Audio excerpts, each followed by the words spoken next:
नमस्ते बच्चों, कैसे हो आप? घर में ही हो? घर में रहो और सुरक्षित रहो। देखो बच्चों कि आज के इस वीडियो के माध्यम से हम विभाग 4 भाषा अध्ययन अथवा व्याकरण विभाग की जानकारी लेने वाले हैं। इसके पहले वीडियो के माध्यम से हमने उपयोजित लेखन की जानकारी ली है और कृति पत्रिका का स्वरूप की भी जानकारी ली है। तो आज की इस वीडियो के माध्यम से हम व्याकरण विभाग में शब्द भेद में से पहला संज्ञा और उसके भेद की जानकारी लेने वाले हैं। ते हैं कि संज्ञा और उसके भेद। नीचे दिए गए वाक्यों को पढ़िए। पहला वाक्य है, शांति बुआ के हाथ में ढका कटोरा था। दूसरा वाक्य है, पत्नी ने कटोरा ले लिया। तीसरा वाक्य है, वह उद्यान जोधपुर नरेशों ने बनवाया था। चौथा वाक्य है, बिल्ली भी कम समझदार जानवर नहीं है। और पांचवा वाक्य है, सिंधु यानी धरती पर सभ्यताओं का आदि बिंदु। इन 5 वाक्यों में से जो रेखांकित किए गए जो 5 शब्द हैं उनकी तरफ हम अधिक ध्यान देते हैं। पहले वाक्य में शांति, यह रेखांकित किया हुआ शब्द है, वह व्यक्ति का नाम है। दूसरे वाक्य में कटोरा, यह वस्तु का नाम है। तीसरे वाक्य में जोधपुर, यह स्थान यानी जगह का नाम है। चौथे वाक्य में बिल्ली, यह एक पशु का नाम है।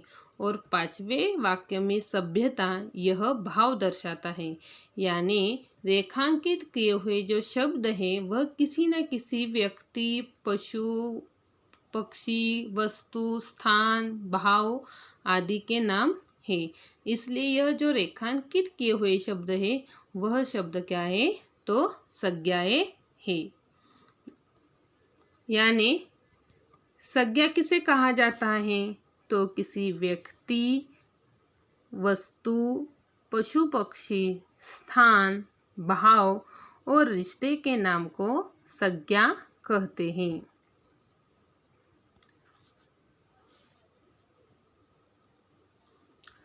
संज्ञा के प्रकार यानी संज्ञा के भेद। संज्ञा के 5 प्रकार हैं। 1 जातिवाचक संज्ञा, 2 व्यक्तिवाचक संज्ञा, 3 भाववाचक संज्ञा, 4 समूहवाचक संज्ञा और 5 द्रव्यवाचक संज्ञा। पहला है जातिवाचक संज्ञा।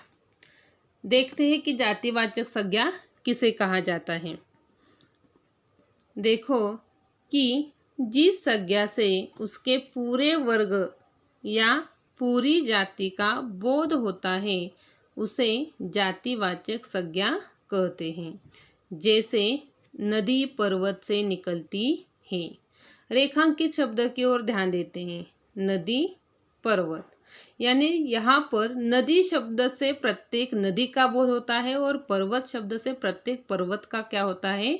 बोध होता है। इसीलिए इस वाक्य में नदी और पर्वत यह क्या है? जातिवाचक संज्ञाएं है। दूसरे वाक्य में माली फूल तोड़ता है। इस वाक्य में भी रेखांकित शब्द माली और फूल है। माली शब्द सभी मालियों के और फूल शब्द सभी फूलों को दर्शाता है या उसका बोध होता है। इसीलिए माली और फूल यह शब्द भी क्या है? जातिवाचक संज्ञाएं है। यानी जातिवाचक संज्ञा किसे कहा जाता है? तो जिस संज्ञा शब्द से उसके पूरी जाति का बोध होता है उसे क्या कहा जाता है? जातिवाचक संज्ञा। जैसे देखो हम लेते हैं लड़का, लड़का कहने से सभी लड़के के जाति का बोध होता है। लड़की, लड़की कहने से सभी लड़कियों का क्या हो जाता है? बोध होता है। उसी प्रकार से नदी, पर्वत, माली और फूल, इन का बोध हो जाता है। इन शब्द से उनका बोध हो जाता है तो उसे क्या कहते हैं? जातिवाचक संज्ञा कहते हैं। दूसरा है व्यक्तिवाचक संज्ञा। व्यक्तिवाचक संज्ञा किसे कहा जाता है? कि जिस संज्ञा से किसी विशेष व्यक्ति, विशेष प्राणी, विशेष वस्तु या विशेष स्थान का बोध होता है उसे व्यक्तिवाचक संज्ञा कहते हैं।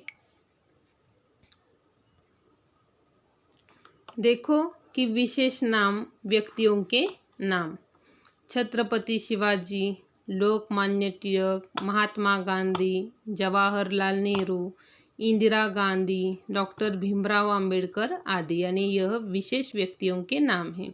विशेष प्राणियों और पक्षियों के नाम: चेतक, घोड़े का नाम शेरा, कुत्ता, गौरा, गाय, हीरामन, तोता आदि। विशेष पर्वतों के नाम: हिमाचल, विंध्याचल, सह्याद्री, नीलगिरी और गिरनार। विशेष नदियों के नाम: गंगा, यमुना, गोदावरी, कृष्णा, कावेरी आदि। विशेष स्थान के नाम: मुंबई, दिल्ली, नासिक, पुणे आदि। और विशेष जगह के नाम या वस्तुओं के नाम: ताजमहल, अजंता, एलोरा, भारत, चीन, जापान, अमेरिका, इंग्लैंड और जर्मनी। यानी विशेष व्यक्ति, विशेष प्राणी, पक्षी, विशेष वस्तु, विशेष स्थान या जगह के नाम को क्या कहा जाता है? व्यक्तिवाचक संज्ञा कहा जाता है। तीसरा प्रकार है भाववाचक संज्ञा। भाववाचक संज्ञा किसे कहा जाता है? कि जिस संज्ञा से किसी प्राणी या वस्तु के किसी गुण, भाव, अवस्था या दशा का बोध होता है उसे भाववाचक संज्ञा कहते हैं। यानी जिस संज्ञा शब्द से हमें उस व्यक्ति या वस्तु या प्राणी के गुण, भाव, अवस्था और दशा का बोध होता है, यानी गुण, भाव, अवस्था और दशा का बोध होता है, उस शब्द को क्या कहा जाता है? भाववाचक संज्ञा। तो भाववाचक संज्ञा शब्द कौन से हैं? देखो, गुण कौन से हैं? अच्छाई, बुराई, चतुराई, कुशलता, समझदारी और मूर्खता। भाव कौन कौन से होते हैं? सुख, दुख, हर्ष, उदासी, प्रेम, घृणा, आश्चर्य, तिरस्कार, आनंद, यह हमारे भाव हैं। अवस्था कौन सी होती है? बचपन, जवानी, बुढ़ापा और यौवन अवस्था होती है। दशा: अमीरी, गरीबी, बीमारी, दुर्बलता और थकावट। यानी यह जो शब्द है यह भाववाचक संज्ञाएं शब्द है कि जिससे व्यक्ति के गुण, भाव, अवस्था और दशा का क्या होता है? बोध होता है। चौथा प्रकार है समूहवाचक संज्ञा। समूहवाचक संज्ञा किसे कहा जाता है?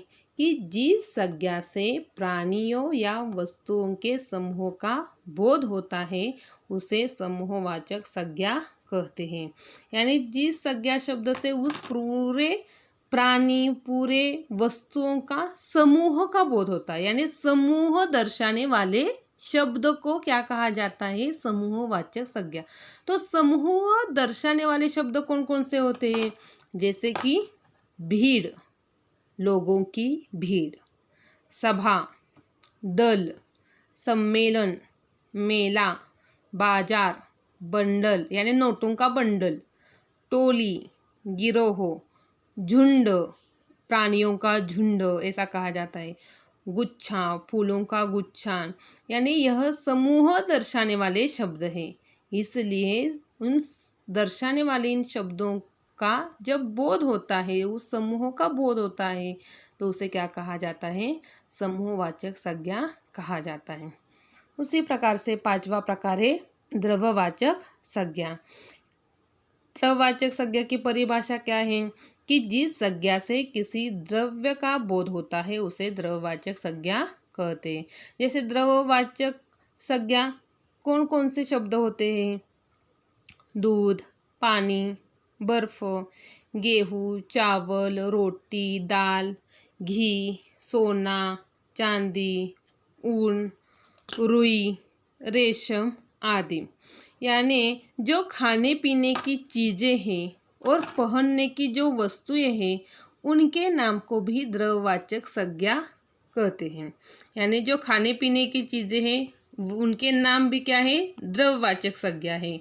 जो पहनने की वस्तुएं हैं जैसे रुई के और रेशम के कपड़े, वह पहनने की वस्तुएं हैं, उनके नाम को भी द्रव्यवाचक संज्ञा कहा जाता है।